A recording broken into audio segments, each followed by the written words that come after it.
Para sa mga tao na kabilang sa strongest army ni Lord ngayon, tara, pray tayo. Lord, unang buwan pa lang po Lord ng taon, no?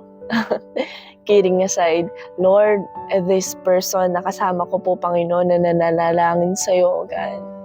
Nakabilang sa strongest army mo ngayong taon na ito, O God.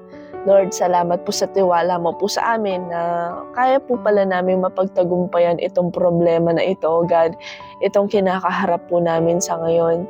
But then, God, hayaan mo po, Panginoon, mahirap man po yung mga pinagdadaanan po namin, sitwasyon ng aming buhay, hayaan mo po, Panginoon, marapatin mo, magtiwala kami sa iyo ng tapat at lubos upang sa ganon, O God, sa hamon ng aming mga buhay, Lord, meron po kaming kakapitan at ikaw lamang po yun, O God. Mahirap, Panginoon, ang pasukin ng taon na to, O God, na punong-puno ng problema. But then, Panginoon, we all surrender it all to you, Panginoon. Lord, problema, may solusyon yan.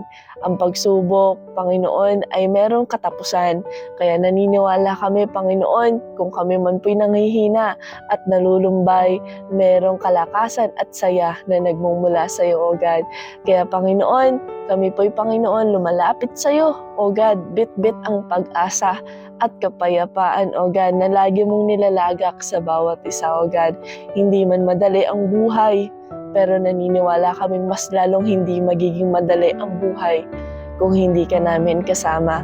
Kaya, Panginoon, sa 2024 na ito, O God, marapatin mo po, Panginoon, na lagpasan namin ang mga problema, O God, harapin namin ang mga problema na kasama ko, O God, na Lord, kami po'y babagsak, pero aahon din kami, Panginoon, nakasama ka rin, Panginoon.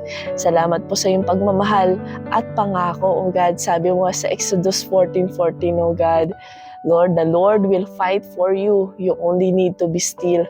Kaya, Panginoon, we will be still, know you that you are my God, O God, that you are our God, Jesus. Salamat po, Panginoon. Sa iyo po ang papuri at parangal sa pangalan ng Panginoong Jesus. Amen and Amen. Fighting! Strongest army ng Lord!